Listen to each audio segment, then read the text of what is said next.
حياكم الله في حلقة جديدة من عز المونديال. بعد العودة من موسكو حبينا نكمل تغطيتنا من الرياض والخيمة المجهزة لكأس العالم من قبل هيئة الترفيه.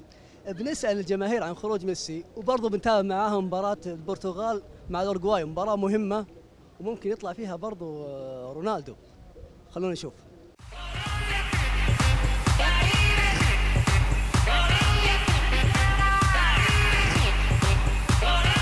مونديال 2018 كثير الأهداف اللي صارت بالخطأ في مرمى فريقه.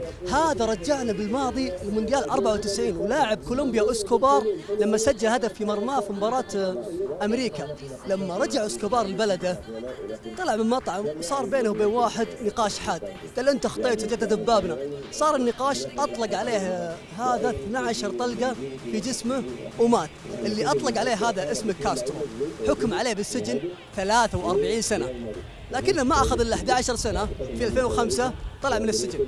براباس لاعب منتخب كولومبيا في ذاك المونديال قالوا له الجمهور الكولومبي قبل مباراة أمريكا وبعد مباراة رومانيا لو شاركت في المباراة الجاية احنا راح نحط قنبلة ببيتك وراح نفجرك انت وعائلتك، أهم شيء انك ما تشارك، تفكنا من شرك. مدير الفني لمنتخب كولومبيا خاف من موجة التهديدات هذه اللي جت الفريق، فقدم استقالته. الاتحاد الكولومبي قال احنا راح ندعمك ولا راح يجيك ولا شيء. كان مونديال مليء بالتهديدات بالنسبة لكولومبيا، وصنف على أنه أسوأ مونديال في تاريخ كولومبيا.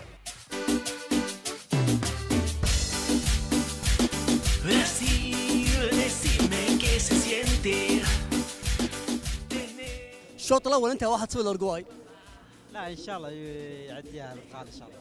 أحس الضغط خف عليكم بعد ما طلع ميسي. أكيد ما يحتاج ميسي يا أخي، ما دري ياخذ أنا كأس العالم عشان كريستيانو. متحمس مع رونالدو.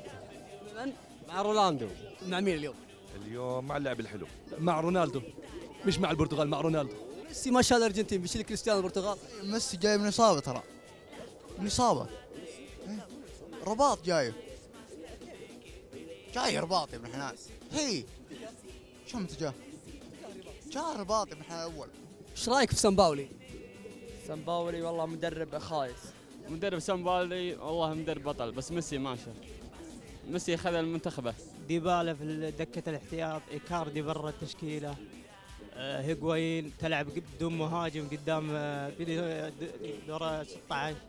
يعني المفروض اللي هي يقال بعد ما تأهل لكأس العالم يقيلونه ويجيبوا المدرب أفضل منه.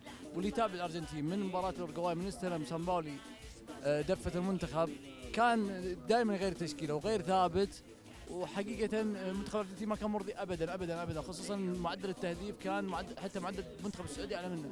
صعب أن لاعب واحد يحرك منتخب كامل. هذا كلام صحيح، ولا حتى أكبر دليل ميسي اللي يسوي في برشلونة غير عن يسوي في الأرجنتين، بس ما تجي تقول أنت وتفرضه على أنه أفضل لاعب في التاريخ. خروج ميسي خف الضغط على الجماهير عندكم؟ شوف احنا كمدريدين خصوصا بعد 3 دوري ابطال ورا بعض صار عندنا نوعا ما تشبع، فما يفرق معنا من اللي يفوز، ولكن طالما كريستيانو يلعب اكيد بنكون معاه.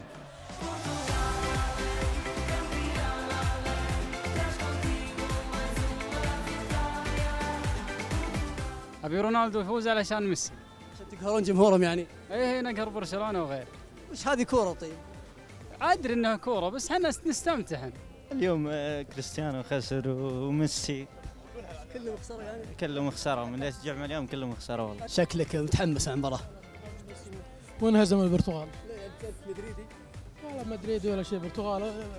لا والله انا اشجع البرتغال، والحقيقه كريستيانو رونالدو انت شايف 4 أهداف في كاس العالم، لكن المنتخب ما يساعد، يعني منتخب البرتغال ضعيف وخرج ميسي وخرج كريستيانو، ولكن ان شاء الله الان انا اشجع منتخب فرنسا. وانا عندي توقع ان الاورجواي المباراه الجايه بتخرج، اذا ما صار الشيء هذا فانا خفض. زعلان من خروج البرتغال، ما نبغى ان يخرج. الحمد لله طلع ميسي طيب عادي، ما عليه ميسي، اهم شيء رونالدو، انا مشجعين رونالدو. أرجنتيني، خصص الأرجنتين، فجيت الحمد لله طلع كريستيانو واحدة بواحدة.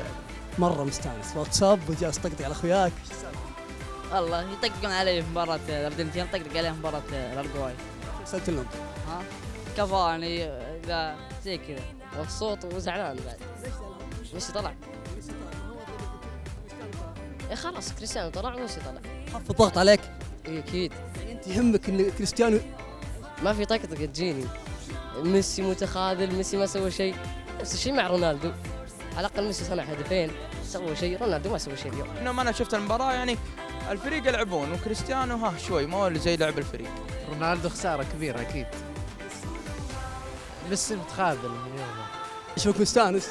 اي والله انا صراحه من الناس اللي اكره البرتغال، ابيها تطلع باي طريقه للامانه. ليش طيب؟